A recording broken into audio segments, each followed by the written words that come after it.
Assalamualaikum warahmatullahi wabarakatuh. Alhamdulillah.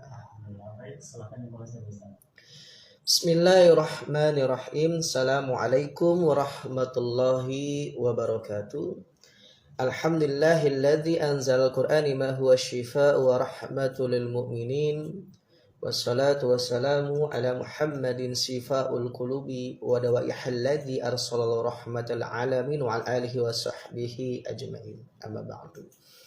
Alhamdulillah, para kanca Muslim DSK 103,2 FM dan sahabat Facebook Reza Abu Bilal, izinkan pada kesempatan yang berbahagia ini kita akan mengkaji terkait ruqyah syariah dan insya Allah nanti akan ada interaktif dan konsultasi. Kita akan bahas kajian pada sore ini, ya ini adalah sihir adalah penyakit. Ya, karena sihir itu memiliki hakikat. Ya, salah satu hakikat sihir itu adalah membuat penyakit. Jadi melalui perumpamaan ini atau hakikat ini tampak jelas bahwa sihir merupakan penyakit. Akan tetapi mungkin ada satu pertanyaan, ya, mengapa bisa digolongkan ini jenis penyakit ya terhadap sihir? Jadi ada beberapa kita melihat bahwa ada orang yang terindikasi penyakit ya, tetapi tidak terdiagnosis ya dalam sains, tidak terdiagnosis dalam teknologi ataupun dunia medis atau klinis ya tidak terdeteksi, tetapi dia memiliki rasa sakit, bahkan ada di bagian organ tubuh yang memang merasakan sakit ya, sel-sel tubuhnya yang rusak, organ-organ yang rusak ya. Jadi kita harus tahu dulu definisi penyakit. Jadi segala sesuatu yang menyebabkan makhluk ya itu hidup keluar dari batas sehat. Ya, jadi di luar kita nggak sehat ya, atau di luar dari batas keseimbangan, karena manusia ini memiliki keseimbangan. Harusnya kita bisa beristirahat, ya tidak bisa beristirahat. Harusnya kita memiliki ketenangan dalam batin, jiwa nggak bisa tenang. Itu adalah penyakit definisi secara umum. Maka oleh karenanya penyakit itu adalah keluarnya manusia dari keseimbangan. Jadi penyakit itu dari penyakit memang disebabkan karena marid jismi atau penyakit fisik ya. Marad jismi ini atau marad jismi ini adalah sebagaimana disebutkan dalam firman Allah Ta'ala dalam surat At-Taubah ayat 91, wala 'alal maridil harajun. Tidak ada halangan bagi orang yang sakit. Jadi dan tidak ada dosa ya bagi orang-orang yang lemah dari sakit tersebut. Maka kita tahu bahwa ada namanya marad jismi atau penyakit fisik. Makanya orang yang terkena sihir ini pasti akan mengalami namanya penyakit fisik atau secara jasmani, secara hisiah. Jasadnya akan merasakan sakit. Jadi nggak ada halangan bagi orang yang sakit. Termasuk salah satunya adalah terkena sihir. Bisa saja orang kena penyakit akibat sihir. Maka yang kedua, penyakit yang berkenaan dengan akhlak. Penyakit yang berkenaan dengan kejiwaan. Ya seperti bodoh, ya, pengecut, pelit, nifak dan lain-lain, ya, atau was-was, khawatir, cemas. Ya, ini ada penyakit seperti itu. Menurut Ar-Raghwi Al-Safani mengatakan seperti itu. Lalu ada lagi yang mengatakan bahwa penyakit itu melemahkan kekuatan yang mengakibatkan adanya gangguan. Ya, jadi melemahkan kekuatan akibat karena ada gangguan. Nah, maka orang yang terkena sihir ini pasti ada mengalami kegangguan-gangguan. Gangguan fisik, ya, gangguan berupa akhlak atau kejiwaan, dan gangguan secara manawi qalbi atau non fisik, secara hisi badani atau secara fisik. Atau secara manawi qalbi, istilah dalam penyakit di dalam hati, ya, atau non fisik kejiwaan. Nah, ini banyak. Atau secara hisi, secara badani. Ya, jadi maknawi qalbi ini adalah penyakit yang memang diterapi oleh para ulama ya. Emang tidak bisa obatnya lagi selain dengan doa, dengan ruqyah untuk mengobati penyakit qalbi ini, penyakit di dalam hati ini. Ya, ini banyak. Ada orang yang memang terkena pengaruh sihir akan merubah karakter menjadi bipolar, akan merubah kejiwaan, merubah perasaan. Tadinya suka jadi benci, Nah, ini adalah salah satu dari dampak dari sihir. Maka sihir itu adalah penyakit. Banyak orang yang terkena penyakit baik secara hisiah, ya, secara badan atau fisik, atau manawi kolbi atau non fisik, ya, secara kolbi. Maka penyakit fisik atau marad jismi atau secara hisiah, secara jasadi, ini bisa karena terdampak dari sihir itu sendiri. Karena tadi hakikat sihir adalah membuat penyakit, ya, baik yang bersifat penyakit hati secara kejiwaan, ya, atau penyakit secara hisia, secara jasad, kerusakan itu. Nah, penyakit ini memang banyak sekali, ya. Bisa hilang indera, ya, hilang indera penciuman, hilang indera pendengaran, hilang indera penglihatan, hilang indera rasa. Ini memang secara fisik, ya, atau ketidakseimbangan dalam tubuh dan sebagainya. Apa ciri-cirinya? Kalau memang penyakit fisik yang disebabkan karena sihir, ciri yang pertama adalah sakit yang tidak terdeteksi oleh sains, tidak terdeteksi oleh medis dan sebagainya.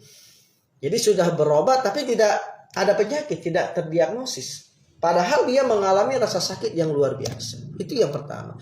Yang kedua, sakit fisik yang diakibatkan karena sihir, karena dampak dari sihir.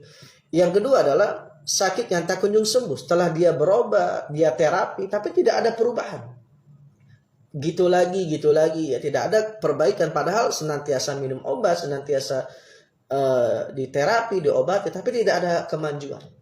Yang ketiga, ini sakit yang senantiasa berpindah-pindah. Nanti sakitnya di kepala, nanti tiba-tiba sakitnya di pundak, tiba-tiba sakitnya di dada, di perut, di pinggang, di punggung, di kaki, di tangan, dan indera-indera lainnya merasakan sakit atau ketidakseimbangan dalam tubuh. Jadi berpindah-pindah penyakitnya. Atau yang keempat, berpindah-pindah waktunya. Nanti tiba-tiba dia sembuh sendiri. Atau sakit pada saat hari Kamis saja dia sakit. Nah, ini biasanya sihir. Mungkin sihirnya ini mengikat dia melalui hari lahirnya. Maka hati-hati. Dukun ini biasanya meminta tanggal lahir, meminta nama ibu. Nah, ini salah satu metode dari sihir itu sendiri. Makanya pada saat di hari lahirnya dia sakit-sakitan. Ya, jadi di waktu-waktu tertentu nanti sakitnya hanya asar aja. Asar sampai malam dia sakit, nanti paginya dia sehat. Ya, ini jadi sakitnya di waktu-waktu tertentu saja, nanti tiba-tiba sembuh sendiri. Yang kelima adalah sakit yang di luar dari kebiasaan, ya, sakit dari di luar kebiasaan. Yang memang tidak ditemukan ketidaklaziman dari penyakit tersebut, ya. Di luar dari kebiasaan, kok ada paku, setelah di CT scan, setelah di MRI, setelah di rongsen, X-ray, kok tiba-tiba ada benda-benda asing. Tidak ada kelaziman atau penyakit yang langka.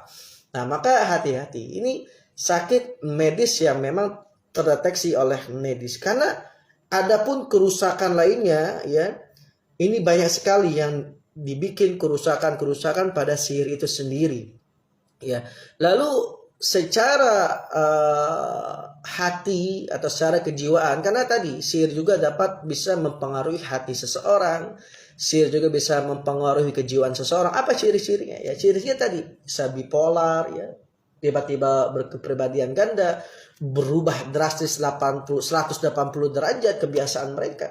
Tiba-tiba ada rasa takut, rasa cemas, tiba-tiba ada rasa cinta yang menggebu-gebu, tiba-tiba ada rasa kebencian, tiba-tiba ada rasa dendam dan sebagainya. Jadi ada perubahan secara perilaku, ya, perubahan secara perasaan, perubahan secara kejiwaan yang tidak wajar, atau tiba-tiba secara drastis. Maka hakikat sihir itu memang luar biasa, ya. Karena bisa menyebabkan penyakit, bisa menyebabkan rasa sakit, kerusakan, dan ketidakseimbangan dalam tubuh. Maka oleh karenanya kita harus berlindung, jangan menyepelekan perkara sihir ini. Karena sihir ini bisa membuat penyakit, bisa menjadikan mudarat atas izin Allah, atas takdir kauni maupun din syar'i. Ya, ini juga ada pilar-pilarnya. Memang kenapa bisa terjadi sihir? Yang pertama atas takdir kauniyah, memang atas izin Allah itu semuanya. Atau berdasarkan din syar'i. Ada sebab-sebab syariat-syariat lain yang bisa menyebabkan orang itu terkena sihir. Dan semua ini atas izin Allah. Wa ma hum bidarina bihi min ahadin illa biiznillah. Jadi nggak ada yang bisa mendatangkan mudarat melainkan atas izin Allah Ta'ala. Mengapa adanya sihir ini? Agar kita senantiasa bertawakal, berserah diri pada Allah Ta'ala. Bahwa semua yang menguasai ini adalah Allah Ta'ala. Semua yang mengangkat ini adalah Allah Ta'ala. Dan ada sunnahnya bagaimana cara mengobati sihir. Sebagaimana baginda Nabi SAW mengajarkan kita untuk senantiasa melakukan ruqyah, senantiasa berzikir, beristi'anah, hanya meminta pertolongan pada Allah Ta'ala, beristi'anah, meminta perlindungan pada Allah Ta'ala. Mengamalkan zikir-zikir maksur, ya, dengan kita menegakkan sholat, menjaga ibadah-ibadah kita, ya, menghindarkan dari sebuah maksiat, kekufuran. Inilah cara-caranya, syariatnya agar kita terhindar atau dapat menyelesaikan masalah sihir ini. Wallahu a'lam bishawab. Baik, para CDSK, sudah kita simak bersama untuk materi kajian sore hari ini. Tentunya nanti kita buka sesi tanya jawab setelah jeda. Silakan dipersiapkan, lalu kirimkan melalui WhatsApp di 0812 1081 1032. Ya, sahabat Facebook, kita sedang break di radio karena sedang iklan ya. Silahkan yang ingin berkonsultasi atau ingin bertanya bisa ditulis komentar. Ya, jadi memang orang yang paham ya mengimani bahwa hakikat sihir adalah penyakit. Ini bisa kita melihat ya banyak kisah-kisahnya. Sebagaimana baginda Nabi SAW pun terkena sihir, ya jadi menjadikan sihir ilusi, ya mempengaruhi secara jiwanya, goyang jiwanya akibat terkena sihir, atau bisa menyebabkan penyakit dan rasa sakit. Ya maka hati-hati, ya karena sihir itu hakikatnya salah satunya adalah menyebabkan suatu penyakit. Yang pertama memang kita lihat bahwa penyakit fisik yang menimpa seseorang akibat sihir, yang pertama organ. Biasanya yang diserang dalam sihir ini adalah organ-organ tubuh ya, atau amrad udwiyah. Ya, penyakit-penyakit yang memang menyerang tubuh, dan ini dapat kita bisa melakukan analisa atau check up. Bisa dengan scanning ya, melihat dengan organ-organ tubuh, pencernaan dan lain sebagainya. Ini bisa disembuhkan atas izin Allah Ta'ala ya, agar kita ini senantiasa bertawakal, salah satunya dengan terapi ruqyah syariah. Lalu juga dapat menyebabkan nafsiyah asabiyah ya. Jadi penyakit jiwa dan saraf. Makanya orang yang terkena penyakit depresi, orang secara kejiwaan, orang yang memiliki gangguan-gangguan saraf motorik, stroke, ini juga bisa diakibatkan karena sihir. Seperti kejang-kejang, sulit digerakkan, badan terasa kaku ya, atau tiba-tiba gerak-gerak sendiri salah satu organ tubuhnya atau saraf-saraf dalam tubuhnya, ini dapat menyebabkan kerusakan pada saraf dan kejiwaan seseorang. Lalu yang ketiga, penyakit secara nafas udwiyah ya, yaitu secara psikosomatis ya. Psikosomatis ini adalah penyakit lahiriah yang memang dapat menyebabkan penyakit fisik ya. Ini ada gangguan-gangguan secara faktor psikis ya. Jadi psikosomatis juga ya, ini akibat gangguan jin atau sihir. Ya, ini kita bisa lihat ya, banyak orang-orang yang terkena was-was, bipolar, gangguan secara kejiwaan, kecemasan berlebih, ini akibat sihir. Karena gangguan setan itu dari sihirnya alladzi yuwaswisu fi sudurinas. Memang yang membisikkan kejahatan, keraguan, kecemasan di dalam dada manusia. Maka banyak sekali orang-orang yang memiliki penyakit psikosomatis atau penyakit nafsiyah secara lahiriah pun ya, ini juga tidak hanya disebabkan karena faktor medis, tetapi juga ada karena faktor-faktor karena sihir atau gangguan setan. Ya, ini banyak sekali kalau kita melihat di sini bagaimana kerusakan-kerusakan yang diakibatkan karena faktor-faktor sihir. Ya, maka bagaimana solusinya? Islam sudah mengajarkan, Islam sudah memberikan solusi petunjuk bagaimana mengobati orang yang terkena sihir, yaitu dengan lakukan ruqyah syariah, senantiasa beristi'anah, ya, senantiasa kita memohon ampunan pada Allah Ta'ala. Maka insya Allah, ya, dengan kekuatan-kekuatan ruqyah, karena sihir juga adalah dengan penyakit secara ruhiyah juga, ya, penyakit goib, ya, yang diakibatkan karena kejahatan tukang sihir. Maka tidak heran kalau penyakit ini luar biasa. Jangan sampai kita menyepelekan atau menganggap remeh, atau bisa menyebabkan kita pada kekufuran. Mengapa? Karena banyak tujuan dari sihir itu, hakikat dari sihir itu sendiri selain membuat penyakit, hakikat sihir itu membuat kekufuran. Ya, hakikat sihir adalah membuat kekufuran. Karena sebagaimana setan itu mempelajari sihir, ya, dan mereka telah kufur terhadap apa yang dia pelajari, apa yang dia amalkan. Karena dia menuduh Nabi Sulaiman alaihissalam melakukan perbuatan sihir, melakukan kekufuran, padahal mereka sendirilah para setan melakukan kekufuran itu sendiri. Itu kita bisa lihat dalam soal Al-Baqarah 102. Karena mereka yang mempelajari sihir dan menyebabkan sihir itu dapat menyebabkan kekufuran. Bagaimana dengan korban yang bisa melakukan kekufuran karena sihir? Ya, dia berobat lagi ke tukang sihir, ya, dan sebagainya. Karena hakikat sihir selain membuat penyakit, bisa membuat orang jadi kekufuran, bisa menyebabkan fitnah, perceraian dalam rumah tangga. Fa yata'allamuna minhuma ma yufariquna bihi bainal mar'i wa zawjihi. Ini juga hakikat sihir, bisa mencerai-beraikan dan sebagainya. Ya, insya Allah, karena kita sudah masuk lagi on air di Radio DSK 103,2 FM, silakan sahabat Facebook yang ingin bertanya atau konsultasi bisa ditulis komentar.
SK 103,2 FM Ajang Goyang Karawang. Para kanca DSK, mari kita lanjutkan moderasi saya sore hari ini untuk sesi tanya jawab. Silakan untuk para kanca DSK yang ingin bertanya sekaligus mungkin yang ingin berkonsultasi, silakan para kanca kirimkan melalui WhatsApp di 0812 108 1072 atau langsung melalui telepon para kanca di nomor yang sama di 0812 108 1032. Ustaz, kita mulai saja. Iya, maka silakan. Yang pertama, Ustaz, apakah ada bedanya sihir dengan hipnotis?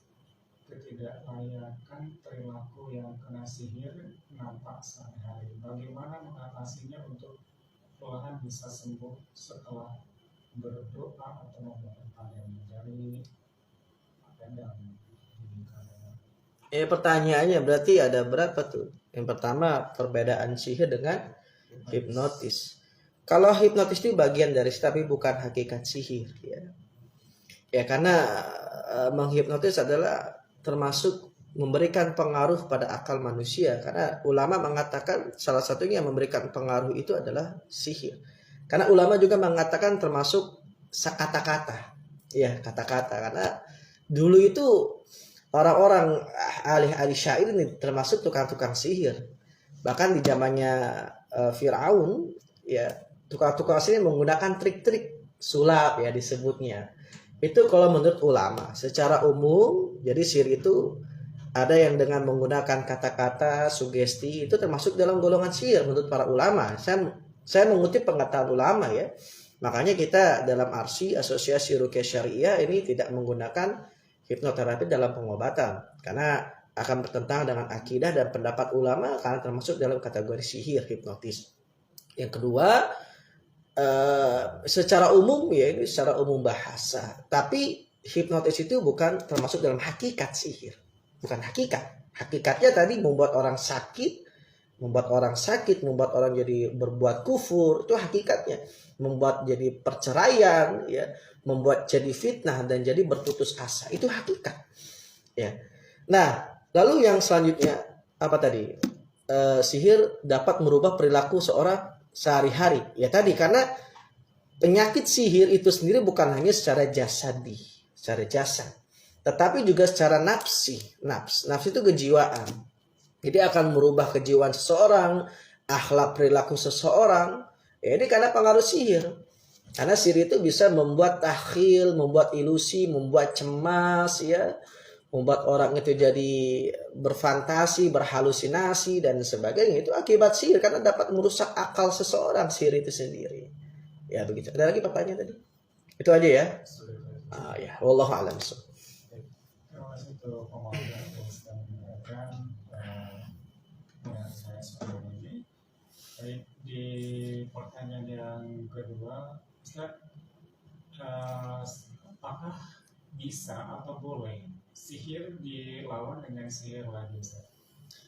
Iya, ini tidak boleh karena jelas ya, wa ma kafara Sulaiman walakinna syayatina kafaru.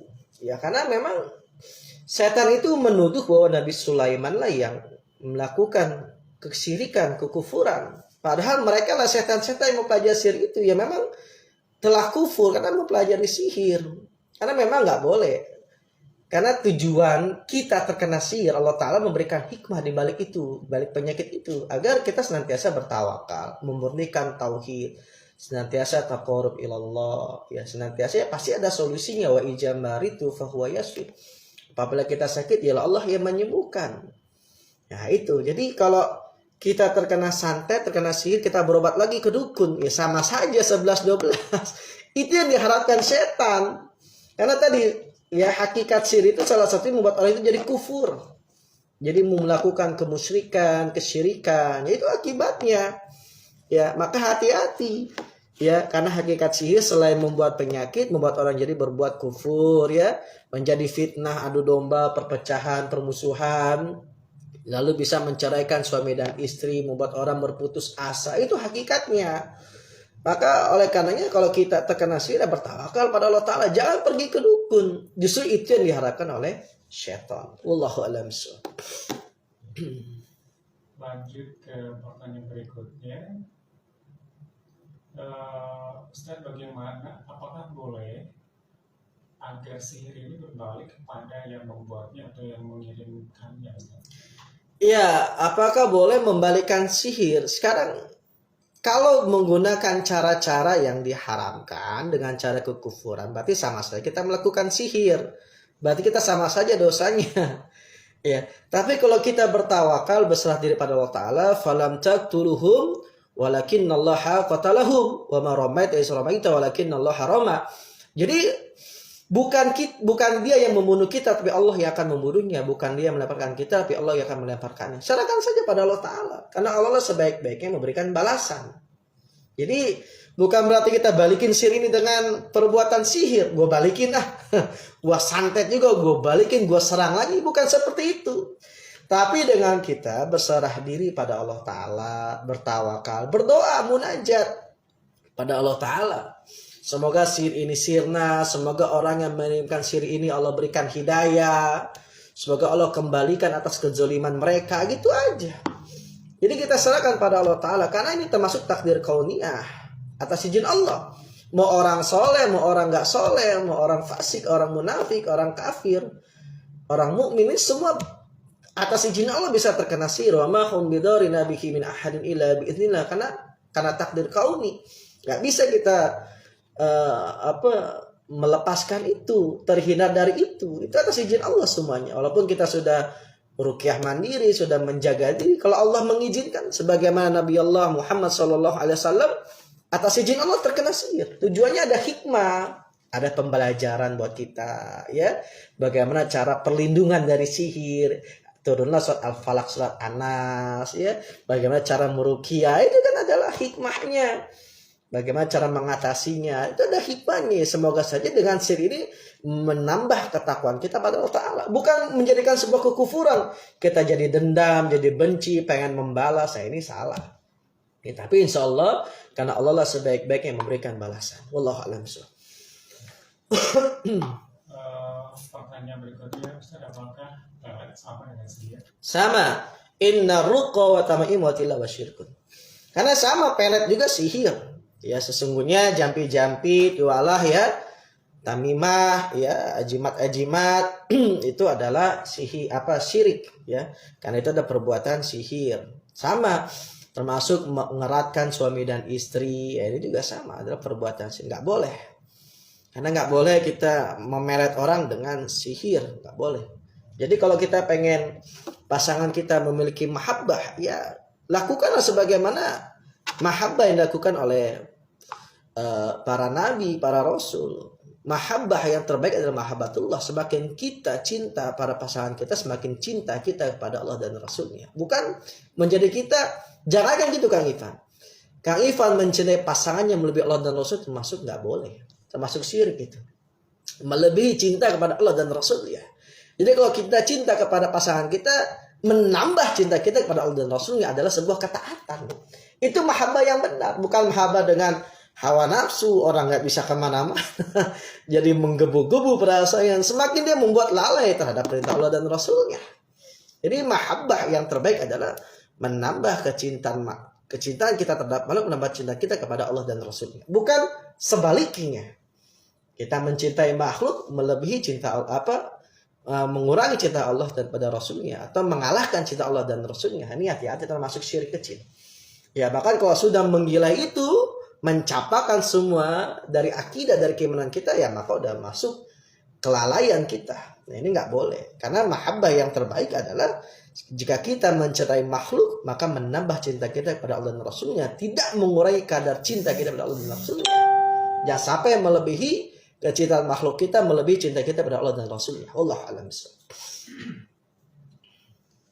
Baik, pertanyaan berikutnya, Ustaz, keluarga saya masih kental dengan bubun, sehingga ketika anak balita saya demam panas, lalu orang tua mendatangkan pengobat dengan metode jampe-jampe, lalu kemasukan makhluk kering, dan lalu menyarankan agar tiap malam menampur garam ke genteng. Tapi saya tidak mengikuti arahannya. Ini bagaimana dalam Islam? Seharusnya mau penjelasannya. Yang pertama, kurang dai mubaligh, ya, kurang dakwah di situ, nggak ada yang penyeru. Harusnya ustadz-ustadznya bisa menyeru yang di kampung situ agar tidak ada kekufuran lagi. Inilah kewajiban kita, ya. Kewajiban semua umat untuk senantiasa amar ma'ruf, ya, menyampaikan kebaikan, nahi mungkar, mencegah kekufuran, kesyirikan, kemungkaran. Ya, ini tugas kita. Kewajiban kita semua, lingkungan kita, tempat tinggal kita, daerah kita, agar tidak ada kekufuran. Maka yang pertama harus ada dai yang ke sana. Ya, mungkin ustadznya ya juga sama seperti itu kali ya. Ya, makanya harus ada dai. Ini karena kurang adanya dai. Kurang ada yang memahamkan tentang bahaya kesyirikan dan sebagainya. Lalu bagaimana cara kita mendakwahkan kepada kedua orang tua kita, ya, dengan cara akhlak, dengan cara adab, ya. Maka insya Allah perlahanlah kita doakan saja, yang mudah-mudahan atas izin Allah ada yang menyeru kebaikan ke sana, ada yang menyampaikan ke sana. Tetapi sikap kita, ya, bagaimana cara menolak? Nah, kan ini sikap bagaimana? Sisi lain kita bertentangan, ya, dengan ajaran di lingkungan sekitar, karena kita sudah paham. Lalu bagaimana cara menolaknya?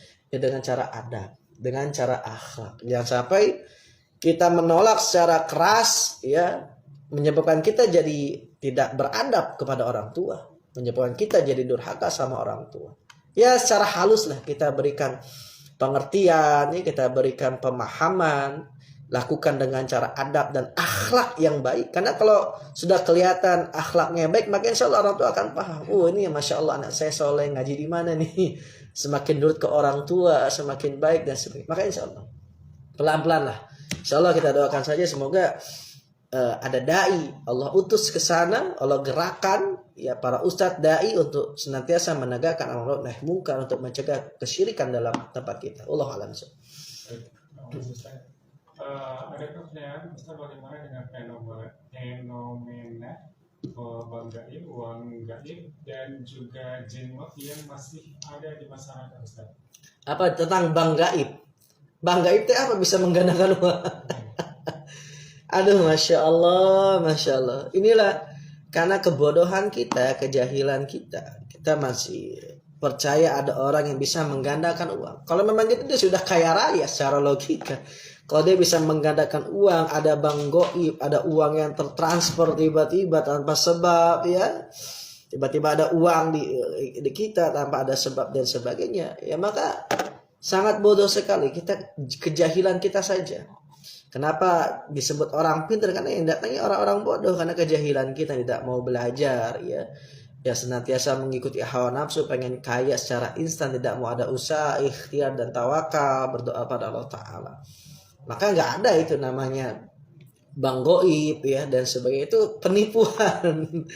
Itu penipuan, karena nggak bisa setan atau jin itu bisa menambah rezeki, nggak bisa. Karena yang memberikan rezeki adalah Allah Ta'ala, bukan makhluk. Kalau ada orang yang bisa memberikan kita menambahkan rezeki dan sebagainya, itu bukan perkara makhluk, itu Allah yang memberikan, atas izin Allah yang memberikan rezeki tersebut. Tapi kalau kita seperti bang goib, pesugihan, tumbal, itu bukan ditambahkan rezeki, hanya ditukar guling saja. Mungkin yang diambil adalah kesehatannya, jiwanya. Karena setan itu nggak bisa berbuat apa-apa, termasuk untuk memberikan uang, kekayaan. Itu tidak bisa. Karena sudah Allah memberikan ketetapan rezeki atas makhluknya, atas hamba-hambanya sudah memberikan ketetapan atas rezekinya, hidupnya, sehatnya, matinya, yaitu rezekinya sudah Allah tentukan di Lauhul Mahfuz. Itu tidak ada namanya bang goib, itu hanya penipuan saja, kamuflase dukun, ya, atau setan agar senantiasa kita melakukan kekufuran, menyembah mereka. Semakin kita menyembah, maka semakin kufurlah kita. Lalu yang kedua tentang jenglot, ya. Nah ini juga fenomena ini sudah diungkap oleh pesulap merah tentang jenglot. Jenglot ada sebuah karakter, kata pesulap merah, sebuah karakter, ya, yang memang dulu tidak ada punya karakter dan sebagainya. Ini hanya budaya saja, budaya di Nusantara dulu memang tidak punya karakter superhero atau karakter yang sebagai apa, ya, dibuat aja. Jadi bukan dari penjelmaan jin jenglot itu, bukan, itu tipu daya semua. Ya tetapi kalau apakah ada jin di dalam jenglot? Bisa. Karena memang setan itu bisa masuk melalui benda-benda, termasuk tadi, ya, karena jenglot ini bisa berbentuk makhluk atau kita sebutnya dengan patung, ya, karena jenglot patung kecil, ya. Jadi sebuah karya manusia yang bisa dari kalilawar atau dari apa dia buat karya manusia. Lalu apakah bisa ada jin di dalamnya? Bisa kalau dilakukan ritual-ritual, atau tanpa ritual pun itu bisa bahaya. Maka nggak boleh. Di dalam hadis sahih pun dijelaskan bahwasanya barang siapa yang patung-patung, ya, lukisan bernyawa, ya, maka itu bisa menjadi sarang jin dan malaikat rahmat tidak mau masuk ke dalam tersebut, ke dalam rumah tersebut. Kalau di rumahnya terdapat patung-patung, lukisan bernyawa, ya, terdapat anjing, ya, maka itu malaikat rahmat tidak mau masuk karena ada setan di sana. Ya, tidak akan menambah ketidakkeberkahan. Maka hati-hati, nggak usah melihara jenglot lah. Ya, melihara itu kan peliharaan benda mati, itu kan karya manusia, ya. Patung-patung, lukisan bernyawa itu nggak boleh di dalam rumah. Maka akan mengundang setan, sarang jin di situ. Karena tadi, ya, patung-patung, berhala-berhala itu kan nggak boleh. Ya, ingat bahwa jenglot itu bukan jin, bukan tasyakul jin, bukan jelmaan jin. Ingat, Jenglot bukan tasyakul jelmaan jin, tetapi jenglot adalah buah karya manusia yang menjadi sebuah karakter saja. Wallahu a'lam bishawab. Baik, terima kasih, Ustaz. Lalu kita ke pertanyaan berikutnya. Untuk para kajian yang langsung ingin bertanya melalui telepon, silakan di nomor yang sama 081210811032. Baik, Ustaz, apakah orang yang sudah diruqyah, jinnya yang sudah keluar ataupun di rumah setelah diruqyah, apakah bisa kembali lagi, Ustaz? Saya menganalogikan seperti ini. Andai kata Bapak Ibu yang bertanya tadi telah dibersihkan rumahnya dengan alat-alat kebersihan. Kan pembersihan di rumah ya, dengan alat-alat kebersihan. Insya Allah rumah tersebut akan bersih, wangi, tidak ada semut, tidak ada kecoa, tidak ada lalat, dan serangga-serangga lainnya karena sudah bersih. Bahkan dikasih desinfektan agar tidak ada serangga yang masuk. Bersih banget dan wangi. Maka insya Allah tidak akan ada namanya kuman, bakteri. Kan rumahnya benar-benar bersih dengan alat-alat kebersihan. Lalu dengan deterjen, dengan desinfektan, ya, kuman-kuman serangga pada mati.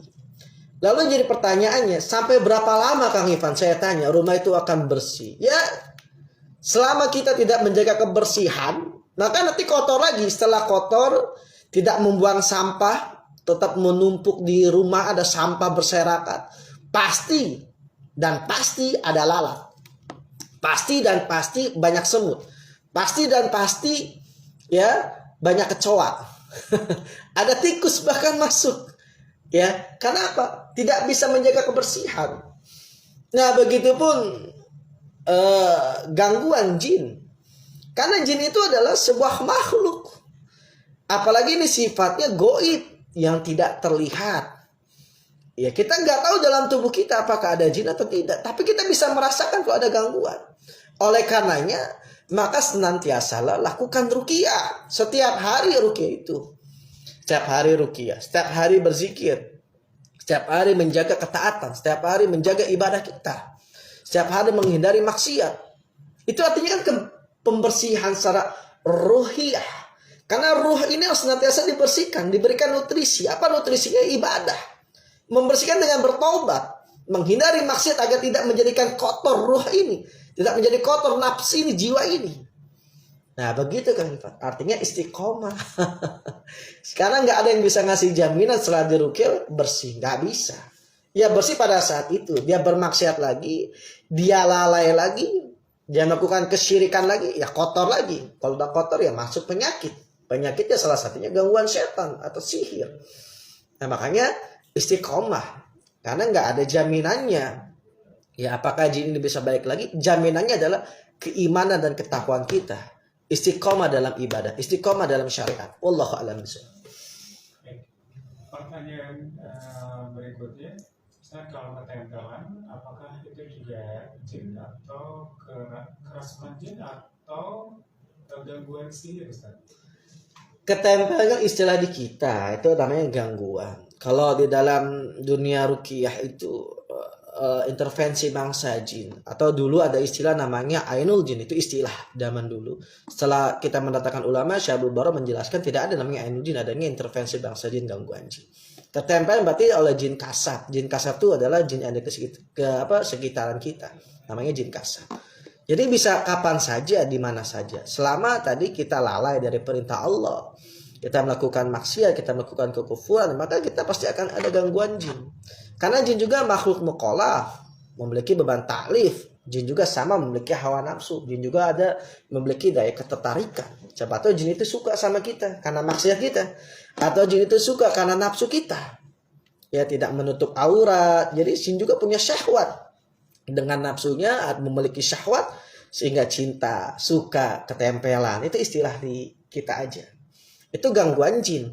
Atau ketempelan memang karena kiriman. Kalau sihir ini kan berarti perbuatan. Jadi ada perbuatannya. Kalau sihir kan ada perbuatannya. Tapi kalau namanya ketempelan ya iseng aja jinnya.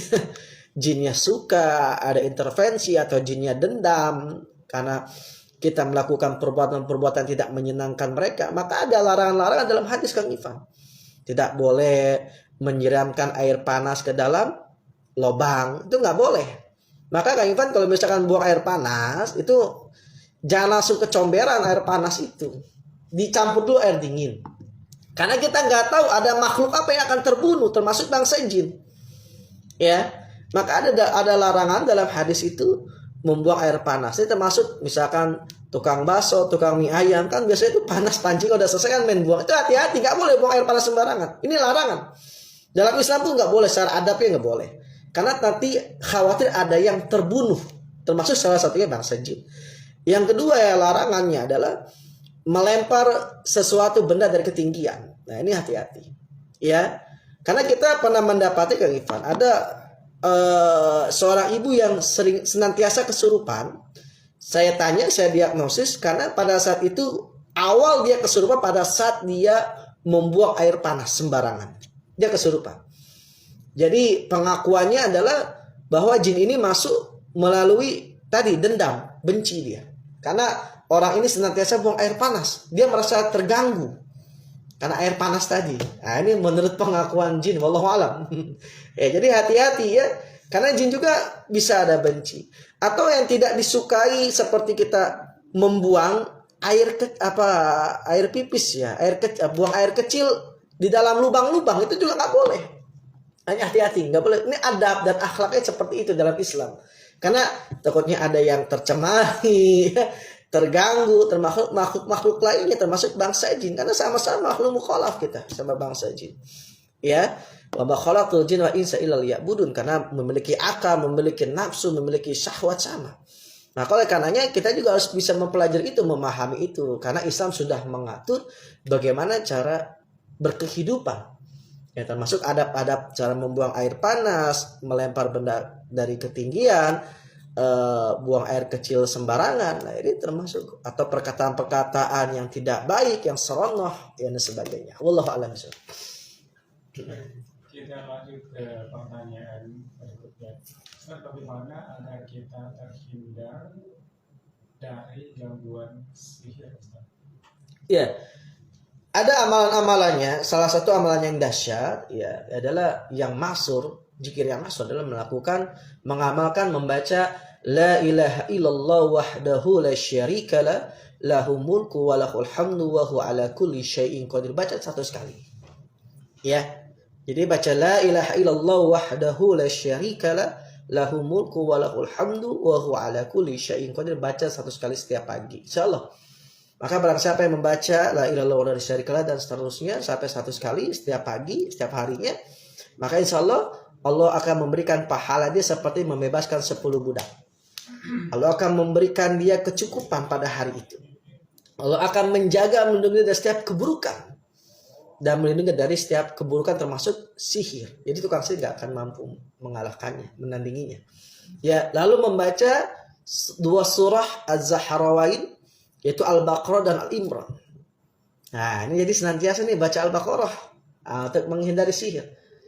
Minimal baca 10 ayat. Minimal baca 10 ayat Al-Baqarah. Alif Lam Mim 1 sampai 5, 163, 255 ayat kursi 284, 286. Nah, lalu membaca Al-Ikhlas Afal Anas sehabis sholat 3 kali. Nah, ini adalah wirid yang maksur ya. Habis sholat kan kita sering baca ini ya. Maka insya Allah kalau kita senantiasa berzikir ya, senantiasa melakukan ruqyah mandiri, ini salah satu benteng kita dari sihir dan gangguan jin. Wallahu a'lam. Kita ke pertanyaan berikutnya. Ustaz, apakah daun bidara bisa menangkal sihir, Ustaz? Ya, daun bidara bukan menangkal tapi mengobati. Kalau menangkal berarti menangkis. Itu sama saja menganggap mengkeramatkan itu daun atau pohon. Tidak boleh. Bukan menangkal. Bukan berarti kita punya pohon bidara bisa menangkal sihir. Bukan, salah. Tapi daun bidara itu manfaatnya untuk mengobati orang yang terkena sihir. Karena tajribah ulama itu menggunakan daun bidara. Ya, tajribahnya. Lalu bidara juga bisa mengobati diabetes, untuk menstabilkan kadar gula, untuk membersihkan toksin racun dalam tubuh. Karena sihir juga ada racunnya. Makanya kalau kita minum daun bidara, ya itu juga untuk membersihkan racun dari tubuh. Lalu untuk melancarkan pencernaan dan sebagainya. Itu fungsinya, manfaat. Jadi bukan menangkal. Kalau menangkal berarti tidak diapa-apain, kita punya bidara, nggak kena sihir, salah. Kalau menangkal jangan berzikir tadi dengan amalan. Itu menangkal sihir ya. Kalau bidara itu untuk mengobati penyakit, termasuk sihir. Ya, mandi daun bidara itu untuk mengobati. Ya, untuk mengobati racun-racun sihir dalam tubuh dan sebagainya. Wallahu a'lam bishawab. Kita lanjut, ada pertanyaan. Ustaz, apabila ada non-muslim yang terkena sihir, apakah bisa diruqyah ataupun sebaliknya, Ustaz? Bisa. Non-muslim bisa diruqyah. Sebagaimana sahabat Said Al-Khudri radhiyallahu an ini meruqyah. Ya. Orang salah satu ketua suku ya, dan dia orang kafir ya. Orang kafir. Jadi pada saat para sahabat sedang melakukan safar perjalanan, lalu ada utusan dari utusan dari salah satu bani tersebut meminta kepada rombongan safar tadi, "Oi, ada yang bisa ngobatin gak?" Bahasa kasar gitu. "Tolong, pimpinan saya lagi sakit, ada yang bisa ngobatin?" Gitu. Jadi bisa. Jadi Said Al-Khudri ini meruqyah ya, salah satu ketua dari suku di Arab itu mengobati orang non muslim, itu orang kafir, dengan membaca Al-Fatihah. Jadi bisa kita mengobati orang non muslim atau orang kafir, bisa, karena ada dalilnya. Wallahu a'lam. Ya, Masya Allah, tidak terasa waktunya. Ya, mohon maaf ya jika ada yang belum saya jawab pertanyaannya. Silakan sahabat Facebook atau para kanca yang ingin bertanya atau ingin konsultasi atau ingin diruqyah, mungkin bisa di WhatsApp saja di 0878 97 33 3342. Sekali lagi yang ingin diruqyah atau ingin konsultasi bisa di WA saya secara pribadi di 0878 97 33 3342. Saya mohon maaf jika ada kesalahan, karena kesempurnaan dan maha benarnya milik Allah Ta'ala. Kekurangan kesalahan datang dari saya Al-Fakir. Saya Reza Abu Bila undur pamit. Hadanallahu wa iyyakum, barakallahu fikum ajma'in. Wassalamualaikum warahmatullahi wabarakatuh.